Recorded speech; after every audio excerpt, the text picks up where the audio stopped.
আসসালামু আলাইকুম, কেমন আছেন সবাই? আশা করি সবাই ভালো আছেন। বড় বড় মতো চলে আসলাম জনপ্রিয় অনুষ্ঠানে আমাদের গল্পে। আমি নন্দিনী শুভ্রা। আমাদের আজকের অতিথি সরল হাসমত ভাইয়া। সরাসরি চলে যাব তার কাছে, তার পরিচয় জানতে। ভাইয়া, আপনি কেমন আছেন? আলহামদুলিল্লাহ ভালো আছি। তুমি কেমন আছো? আলহামদুলিল্লাহ ভালো। আপনাকে পেয়ে আমরা আরো বেশি ভালো হয়ে গেছি। ধন্যবাদ যারা এই অনুষ্ঠানটা দেখতেছে, দেশ ও দেশের বাইরে আমার অনেক ফ্রেন্ড আছে, সবার আসসালামু আলাইকুম। ভাইয়া, আপনার চলচ্চিত্র জগতে আসার শুরুটা কেমন ছিল? সর্বপ্রথম আমি নাটক দিয়ে আসি নাই, আমি মঞ্চ নাটক করতাম। আমি নারায়ণগঞ্জের ছেলে, নারায়ণগঞ্জে আমার জন্ম। ওইখানে পুরো পাঠাগার আমি মঞ্চ নাটক করতাম, ক্লাসিক্যাল নাটক করতাম। ওইখান থেকেই মনে করো আমার আশা চলচ্চিত্রে আসা হইলে গিয়ে একটা জিনিস হলো, আমি জন্মে আমাদের কাকরাইল পাড়ায় কিন্তু অফিস পাড়া ছিল, তখন 35 আমল ছিল। তো অফিস পাড়ায় আমার একজন নিয়ে আসার পরে নূর মোহাম্মদ মনি ভাই ছিল ডিরেক্টর, তখন ছবি রিলিজ হয়েছিল রাজগোলাম। নূর মোহাম্মদ মনি ভাইয়ের কাছে আমার নিয়ে যাওয়ার পরে নূর মোহাম্মদ মনি ভাইয়ের একটু অভিনয় শীত দেখানোর পরে নূর মোহাম্মদ মনি ভাই বললো কি, তুমি তাহলে আইসো আমার সাথে দেখা করে। ফরিদপুর ম্যানশনের কথা বলতেছি। তখন সিনেমা একদম সোনালী যুগের থেকে কম না, সিনেমা অহরহ হচ্ছে। তো 35 আমল, যাই হোক, প্রত্যেক দিনই আমি ওই চলে আইতাম অফিসে দেখা করতে। একদিন হঠাৎ করে এই ছবিতে গেলাম, ওই যে ছবিটা রিলিজ হলো পরে না, চোখের পলক, মোহাম্মদ হান্নান সাহেবের অফিস। হান্নান সাহেব ওই ছবিটা বানাইছে, কিন্তু কাউসার সাহেবের অফিস মাস মিডিয়াতে গেলাম। দেওয়ার পর আমি একটু অভিনয় দেখাইলাম। ওইখানে অনেক ডিরেক্টর ছিল, হান্নান সাহেব ছিল, শাহ আলম কিরণ সাহেব ছিল, আরো অনেক ডিরেক্টর, কাউসার সাহেব ওই মাস মিডিয়ার মালিক। যাই হোক, ওইখানে একটু অভিনয় দেখানোর পরে বললো যে, দেখো তুমি তো অভিনয় হাসমত ভাইয়ের মতো করতেছো। আমি হাসমত ভাইয়ের কখনো তো আমি ফলো করি নাই, কিন্তু হাসমত ভাইয়ের মতো আইসা পরে আমি একটা জিনিস দেখলাম যে আমার অভিনয়টা আল্লাহর কি রহমত, একবার হুবাহু হাসমত ভাইয়ের মতো আমার চেহারার মিল, ইমিল সব পাইলাম। যাই হোক, নয়নবরা জল ছবি শুটিং চলতেছে, কাউসার সাহেবের অফিসে আসতাম। আসার পর আমার একদিন বলল যে, শোন, নয়নবরা জল ছবির শুটিং চলতেছে এফডিসিতে, তুই এফডিসিতে চলে যা। আমার লেখা দিল নয়নবরা জল। আমি এফডিসি গেটের সামনে খাড়ায় দিচ্ছি, আমার আর ঢুকায় না কেউই, আমার দারোয়ানে বাড়ি দেখা দেয়। এর ভিতরে এক ম্যানেজার ছিল মিজান কুয়া নাম ম্যানেজারটা। তো জিজ্ঞেস করতেছে, তুমি কোথায় আসছো? আমি বললাম যে আমি যে আমার কাউসার সাহেব পাঠাইছে, নয়নবরা জল ছবির শুটিং চলতেছে, হান্নান সাহেব তার কাছে যাবো। কই, আসো, এই যে আমারে পাশ কাটায়া এফডিসির গেটের থেকে পাশ কাটায় আমার নিয়ে গেল এফডিসিতে। তখন হান্নান সাহেবের সালাম দিলাম। তখন হইলেও তোমার 9 নাম্বার ফ্লোরে শুটিং চলতেছে, সেট ফালাইছে ওই ছবিতে। মনে করো প্রত্যেক দিনই আমি আইতাম, যেতাম। আমার বললো যে, হান্নান সাহেব বললো যে, তুমি প্রত্যেক দিন আসবা যাইবা, তাইলে তোমার একটা ক্যারেক্টার আমি লাগাই দিব। তো আমি আইতাম যেতাম, কিন্তু আমার একটা কষ্ট ছিল। ওই কষ্টটা হইল গিয়া, আমি প্রত্যেকদিন সকালবেলা বাসার থেকে না খাইয়া বের হইতে হইতো। কেন বের হইতে হইতো জানো? আমি বাসে চলতে পারতাম না, বমি করতাম। তখন মনে করো আমি না খাই আইতাম, আবার মনে করো না খাই বাসায় আবার যাইতাম, যেটা বমি করতাম। আর তখন ওই ফ্লাইওভার টোভার কাজও চলে না, যানজট, যাত্রাবাড়ির মোড়টা যাইতে হইতো, অনেক কষ্ট হইতো। তাই না খাইয়া না লইয়া জীবনে অনেক কষ্ট করছি এই সিনেমার জন্য। পরে হঠাৎ করে একদিন আমার হান্নান সাহেব বললো, তুই এখানে দাঁড়া। শাবনুর আয়া মাথার ভিতর ঠাস করে বাড়ি খাইছে, শিবা শানু ভাই দৌড়ান দিছে, মাথার ভিতর বাড়ি খাইছে করইতলা, তুই এখানে খারাপ 2টা ডায়লগ দে। 2-3টা ডায়লগ আমার দিছে একটা সিকোয়েন্সে, আবার পিছনে হাইটা যায়। তখন আমি এই যে জীবনের প্রথম, আমি ব্যাগটা, আমার পিছনে একটা ব্যাগ ছিল, আমি ব্যাগটা কোথায় রাখবো আমি চিন্তা করতেছি। ড্রেনের পাশে ব্যাগটা রাইখা তারপর শটটা দিছি। শটটা দেওয়ার পরে ওই ক্যামেরাম্যানটা কে জানি ছিল, আমার খেয়াল হইতাছে না, হান্নান সাহেবের কালো কইরা লোকটা, আল্লাহ জানে সে আছে কিনা জানি না। সে আমার বললো, তুমি হান্নান সাহেবের পরিচিত লোক, তুমি বলবা না, অনেক জায়গায় তোমার লাগাই দেওয়া যেত, তুমি একটা সিগোজ করলা। তা আমি তার জানি না, আমি তো সিনেমার সম্বন্ধ জানি না। যাই হোক, পরে আমার একটা দিন আমি করে তোলা জগ আর গ্লাস রেখা দিছি, আমি এক গ্লাস পানি খেলাম, দেখলাম বিতে গিয়া বিনলো, খালি এটা থাকলে কিন্তু বিন দিয়ে গিয়া। তখন কষ্ট পাইলাম। তখন হান্নান সাহেবের ড্রাইভার ছিল ইকবাল ভাই, ইকবাল বললো তোমার কি নাস্তা পানি কিছুই দেয় না? দেয় ভাই, আমি খাইতে পারি না, বমি করি। পরে আমার নাস্তা দিল, একটা পেডিস দিল, একটা কলা দিল, আর কি জানি দিল, খাইলাম। তারপর শুটিং করলাম, ছবিটা রিলিজ হইলো, আমি হলে গিয়ে ছবিটা দেখলাম, আমার তো খুব ভালো লাগলো। ওই আনন্দ, যে কত আনন্দ এটা বুঝাইতে পারুম না। তারপরে আমি এই যে আমাদের এজে রানা ভাই কিন্তু আমার ওস্তাদ ফিল্মে। এজে রানা ভাই আমাদের গফুর ভাই ছিল, ফরিদপুর মেনশনে গফুর ভাই তার ম্যানেজার ছিল। সে আমার বললো যে তুমি আসবা, যাইবা তো একটা ছবি আরম্ভ করতেছে রানা ভাই, তোমার এই করবো নিমনে। পরে আমার একটা ছবিতে নিল, ছবিটার নাম হইল গিয়া প্রতিহিংসার বারুদ, সম্ভবত প্রতিহিংসার বারুদ। আলেক ভাই মেইন হিরো, সাকিব ভাইও আছে, আছে, মেহেদিও আছে, কিন্তু আলেক ভাই মেইন হিরো। যাই হোক, ছবিটা আমার নিয়ে গেল তেপান্তর। 20টি জীবনের প্রথম মেকআপ করতেছে আমার, 20টি শর্ট প্যান্ট পিনলাম, ড্রেস পিন্ধা আমার নিয়ে জেলখানার কয়াতি বানায় শুয়ে দিল। আমার মন গেল খারাপ হয়ে। আমি আইছি কমেডিয়ান হইতে, আমার কি করলো, জেলখানার কয়াতি বানায় শুয়ে দিল। পরে আমাদের রাইটার ছিল বুড্ডা সারওয়ার, তো এই যে রানা ভাই বললো তুই এইভাবে বসে রইছিস কে, সুন্দর করে আসামি যেভাবে বসে সেভাবে। পরে আমি ওইভাবে বইলাম, বসার পর আমার 2টা ডায়লগ দিল। ডায়লগ দেওয়ার পরে ডায়লগটা পাইয়া আমি যে এত খুশি হয়েছি, প্রাণবন্ত। তো মনে করো ওই ডায়লগের পর পরে আমার ওই যে রানা ভাই বললো কি তুমি থাকো, তোমার আর 3টা-4টা সিকোয়েন্স আমি লিখবো, ঢুকাই দিব তোমার। তো প্রত্যেকটা সিকোয়েন্স আমার 4টা-5টা সিন ছিল ছবিতে। ওই ছবিতে আমার পোস্টারও দিছে বড় কইরা, আমার প্রথম ছবি ওইটা। এই যে রানা ভাই কিন্তু আমার ওস্তাদ। যাই হোক, এই যে রানা ভাইয়ের জন্মিকে ছবিটা, তিনচার বারুদ ছবিটা শুটিং করতেছি। এর ভিতরে কইলো আমি আইলাম আবার ডাবিং এ। আমি তো তখন ডাবিংও করতে পারি না, কিছুই করতে পারি না। দিশাইছি বাইলে দেখা করতে, রানা ভাইলো দেখা করলাম, পাও দুইটা সালাম করলাম। এর ভিতরে কইলো শোন, আমার একটা ছবি আরম্ভ হইতেছে, আন্ডারওয়ার্ল্ড, ওইটাও শাকিব খান আছে, তারপরে আছে আন্ডারওয়ার্ল্ড। ও প্রতিহিংসার বারুদে শাকিব খান নাই মনে হয়, আন্ডারওয়ার্ল্ড ছবিটা ছিল। যাই হোক, পরে ওই ছবিতে শাকিব খান আছে, আলেক ভাই আছে, তারপরে আছে যে মেহেদি আছে। যাই হোক, ওইটা মেহেদি ভাইয়ের চামচার ক্যারেক্টার করলাম ফার্স্ট থেকে লাস্ট পর্যন্ত ওই ছবিতে। আল্লাহর রহমতে আর পিছন দিকে আমার তাকাইতে হয় নাই। জীবনে প্রথম শুরুটা হয়েছে অনেক কষ্ট কইরা। যেমন এফডিসিতে আসতাম যাইতাম, যেমন আমি ট্রেন দিয়ে আইতাম কমলাপুরের থেকে রেল লাইন দিয়ে হাঁটতে আমি এফডিসি গেটে আসতাম। গেটে আসার পর 2 পাশে কিন্তু দোকান ছিল, আর 2 পাশে কিন্তু বস্তি ছিল, অনেক লোকজন ছিল। তো দারোয়ানটা না দৌড়ান দিত আর বাড়ি দিত। কিন্তু দুঃখ নিয়ে যে চলে যেতাম, যে এফডিসিতে ঢুকতে পারতাম না। তো কষ্ট, হঠাৎ করে একদিন এফডিসি থেকে যাইতাছি, ঢুকতে পারি না, ভিজাইছি এর থেকে কমলাপুরের থেকে এফডিসি গেটে আসলাম, এফডিসি গেটের থেকে ঢুকতে পারি না, আবার এফডিসি থেকে আবার গেলাম তোমার এই কমলাপুরের থেকে যাইয়া বাসায় গেলাম এই ট্রেনে চড়া। মনটা তো কষ্ট যে আমি ঢুকতে পারলাম না, তারপর এফডিসি তে চলে আসলাম। যাই হোক, যখন মাঝামাঝি অবস্থায় রেল লাইনের মাঝামাঝি মগবাজার আর এফডিসি গেটের মাঝামাঝি অবস্থায় রেল লাইন দিয়ে হাইটটা বললাম, যখন আমি এফডিসি তে ঢুকতে পারবো তখনই আমি আসবো, এর আগে আর আসবো না। এই যে তারপরে নয়নবরা জল, আন্ডারওয়ার্ল্ড, প্রতিহিংসার বারুদ, এইসব ছবিগুলি করলাম। একদিন হঠাৎ করে আমার বেদের মেয়ে জ্যোৎস্নার ঘরের থেকে আমার ফোন দিল। বেদের মেয়ে জ্যোৎস্না তো সুপার টুপার হিট ছবি।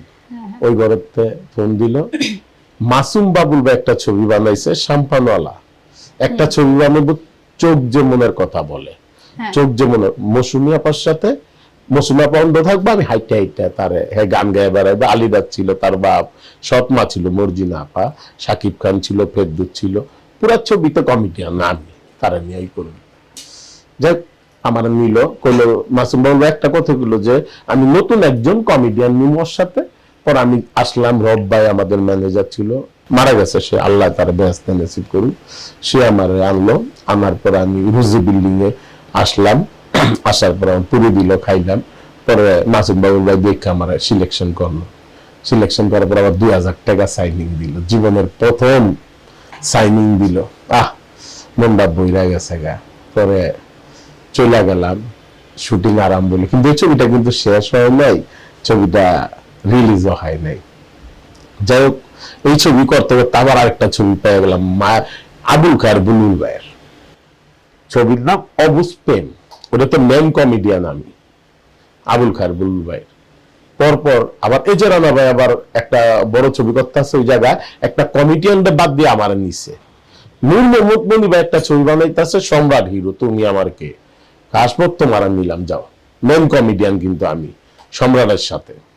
যাই হোক, এইভাবে করতে করতে তারপরে আরেকটা ছবি মায়ের চিৎকার করে একটা ছবি 30 ভাইয়ের আমলে, আবুল খায়ের বুলবুল ভাইয়ের বড় একজন কমেডিয়ান ছিল, তারা না নিয়ে আমার নিছে, তার শিডিউল হতে পাইলে আমার নিছে। আলহামদুলিল্লাহ, আমি যথেষ্ট ভালো, আমার আর পিছন দিকে তাকাইতে হয় নাই, তাকাইতে হয় না, একটার পর একটা, এক পর একটা। আমি একদিন গেছে 3টা ছবির শিডিউলও আমার দিতে হয়েছে, 3টা ছবির শুটিং আমার করতে হয়েছে, একটা সময় গেছে আমার। যাক, আলহামদুলিল্লাহ ভালো আছি এই পর্যন্ত। এই পর্যন্ত কিন্তু অভিনয় করে যাইতাছি, সিনেমাই আমার নেশা, সিনেমাই আমার পেশা। আর এখন ইউটিউবের নাটক টাটক মিলাই জিলাই করতেছি বাঁচনের জন্য। আচ্ছা, আপনার যে বলেন যে যে ডায়লগটা পড়ে আপনার আর কি অনেক আনন্দ হয়েছে, ওই ডায়লগটা আমরা একটু শুনতে চাই। শোনো, ওইখানে ডায়লগটা এরকম, আমি মদ পান করি, মদ খায়া লোড হয়ে থাকি, লোড হয়ে থাকি, আমার ইয়েতে বারের থেকে ধুইরা লয়ে যায় পুলিশেরা ধরে লয়ে যাওয়ার পরে হঠাৎ করে বুড্ডা সারোয়ার একটা ছিটা দেয়, মদের ছিটা দেয়, ছিটা দেওয়ার পরে আমি কই শিশু কোম্পানির মাল আমি খামু, শিশু কোম্পানির মাল আমি খামু, খাবি তো? এই না পুরো বোতল আমার দিয়ে দিছে, ঠান্ডার ভিতরে ডক ডক করে খাওয়া লাগছি, কিন্তু ওটা যে মুতা ছিল এটা তো জানি না। ভাইয়া, আপনি তো অনেক হিরোদের সাথে কাজ করেছেন, আমাদের মহানায়ক মান্না ভাইয়ের সাথেও কাজ করেছেন, তার সাথে কতগুলো কাজ হয়েছিল? একটা প্রশ্ন করলা তোমরা, বাংলাদেশের কোন হিরোর লগে আমি কাজ করি নাই সেটা বলো আগে। মনে করো বাংলাদেশের কত হিরো আছে, মান্না ভাইয়ের থেকে দইরা, মান্না ভাইয়ের সাথে একটা ছবি করছি, রুবেল ভাইয়ের সাথে করছি 5টা ছবি, শাকিব খানের লগে করছি লিগা মনে করো 15 থেকে 20টা ছবি, বাপ্পির লগে করছি 3টা ছবি, তারপরে সাইমনের লগে করছি লিগা 3টা, তারপরে ইমনের সাথে করছি লিগা 4টা, নীরবের সাথে করছি 2টা, তারপর আরজুর সাথে করছি 3টা, অভির সাথে করছি লিগা 2টা। তো কোন হিরো করি না, এখন যারা করতেছে আমাকে লগে তারা জুনিয়র, সবার সাথে কাজ করছে আলহামদুলিল্লাহ। আলেক ভাইয়ের লগে, মেহেদি ভাইয়ের লগে, সবার সাথে, কেউ ওর সাথে বাদ হয় নাই।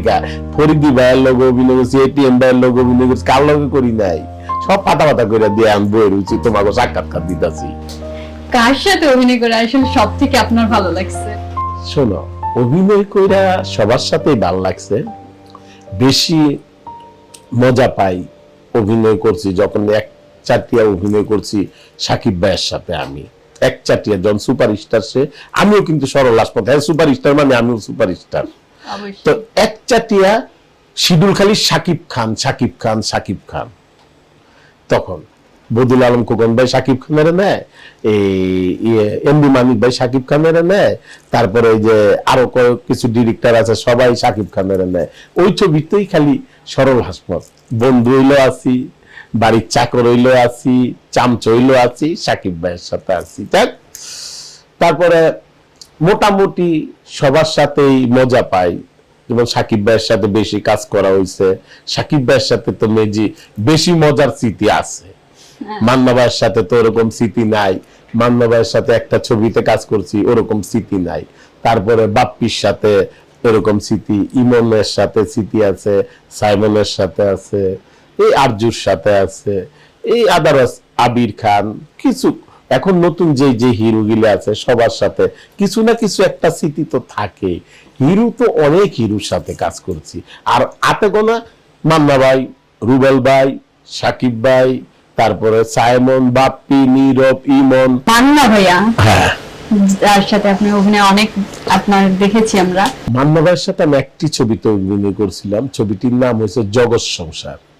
ওই ছবিটাতে আমার স্মৃতি আছে, যখন অভিনয় করে দিঘি কিন্তু তখন ছোট মেয়ে, হ্যাঁ ছোট্ট মেয়ে সুটকেসের ভিতরে বইরা চট্টগ্রামের তরে নিয়ে আয় ওর দেহনের পর আমরা হাত পিল হয়ে জায়গা সবাই।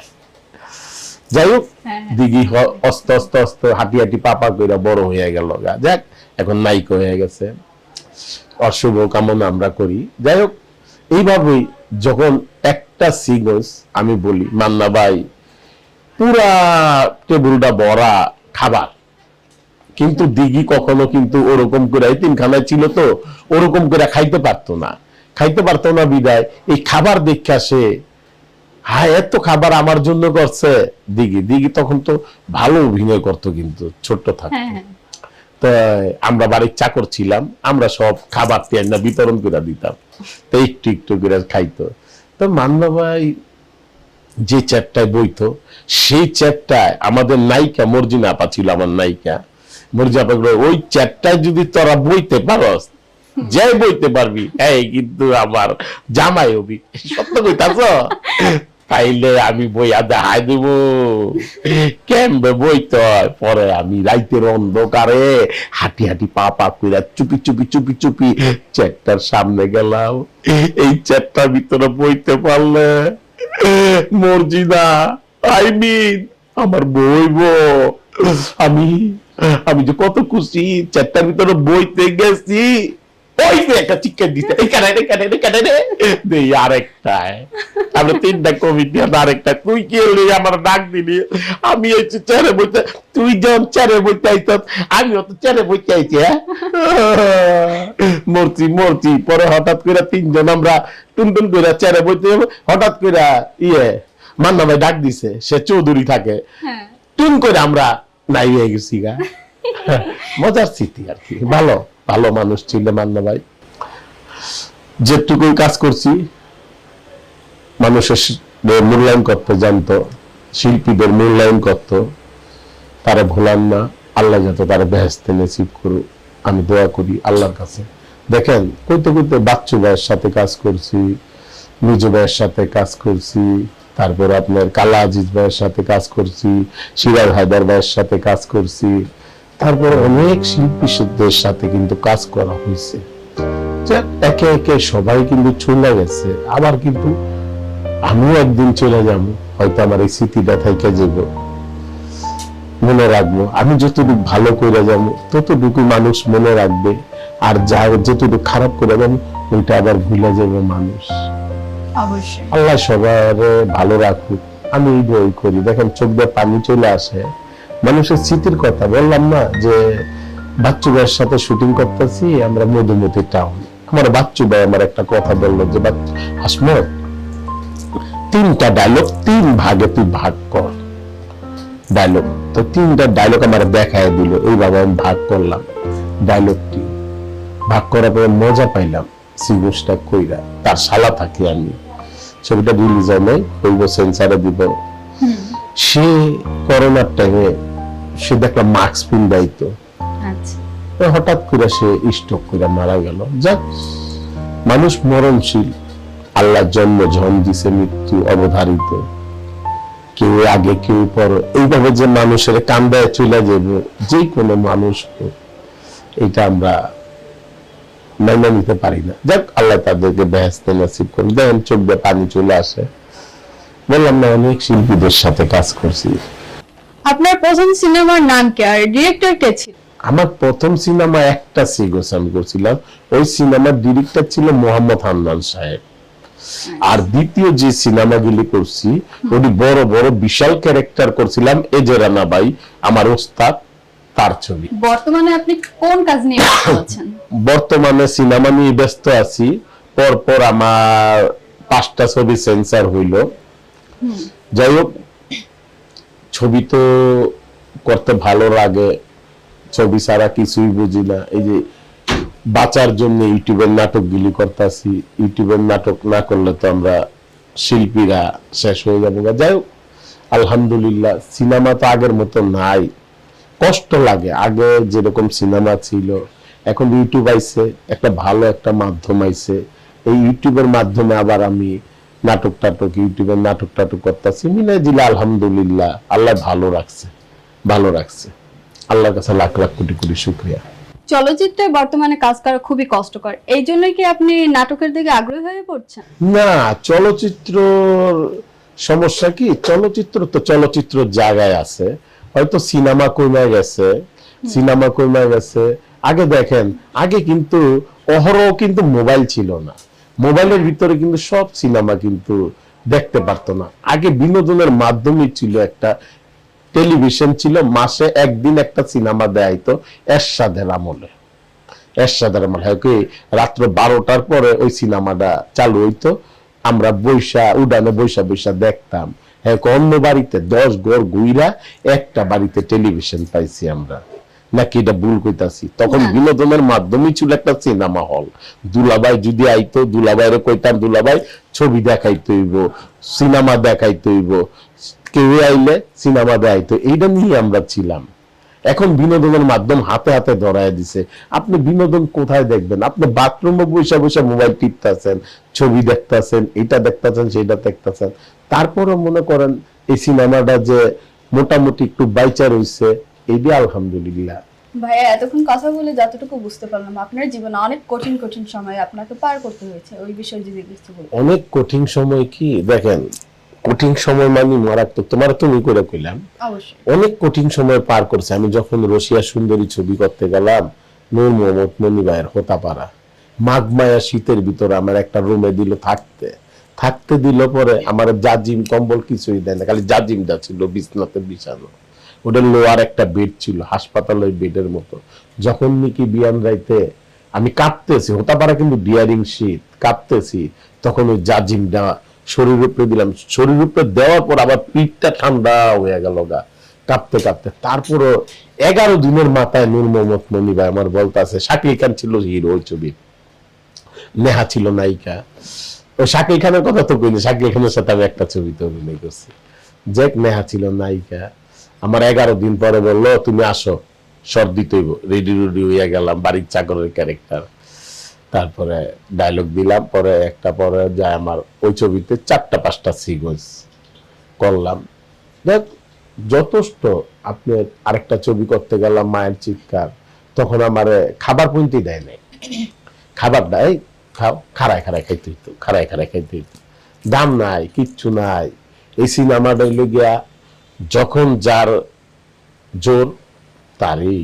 প্রথম অবস্থায় কেউই দাম দিব না, প্রথম অবস্থায় তাগো পিছনে দৌড়ায় জায়গা ঠিক করতে হইব। একটা পর্যায়ে তোমার পিছনে সবাই দৌড়াইবো, আমার পিছনে সবাই দৌড়াইছে। আলহামদুলিল্লাহ, আল্লাহ যথেষ্ট ভালো রাখছে। ভাই, আমাদের দর্শকদের উদ্দেশ্যে কিছু বলুন। দর্শকদের উদ্দেশ্যে খালি একটা কথাই বলি, আমি সরল হাসমত, আপনাদেরকে দিয়ে কিন্তু আমি সরল হাসমত হয়েছি। আপনারা যদি আমাকে ভালো না বাসতেন, আমি কিন্তু সরল হাসমত হইতে পারতাম না। তো সবাই বাংলা সিনেমা দেখবেন, সিনেমার অবস্থা এমন ভালো না, তারপর আল্লাহর রহমতে সিনেমা হচ্ছে। বললাম না 5টা ছবি আমার এই মাসে সেন্সার হয়েছে, 5টা ছবিতে আমি করছি, বড় বড় ক্যারেক্টার করছি। যাই হোক, দেশ ও দেশের বাইরে যারা এই অনুষ্ঠানটা দেখতেছেন, আমার শুভাকাঙ্ক্ষী, আমার বন্ধু বান্ধব সবাইরই একটা অনুরোধ করবো, এই চ্যানেলটার পাশে থাকবেন। আমাদের গল্প দেখতে সব টাইমে আপনারা চোখ রাখবেন এই চ্যানেলটার মাঝে। ভালো থাকবেন সবাই, দোয়া করবেন আমার জন্য। ধন্যবাদ তোমারে, ধন্যবাদ দর্শক মন্ডলী, ভাই ও বোনদেরকে, দেশ ও দেশের বাইরে যারা আছেন। আসসালামু আলাইকুম, বিদায় নিলাম। আমি সরল হাসমত, আপনারাও যান। প্রিয় দর্শক, কথা বলতে বলতে গল্প করতে করতে সময় একেবারে শেষ দিকে, আজকে বিদায় নিতেই হবে, তাই আজকে বিদায় নিচ্ছি। আল্লাহ হাফেজ।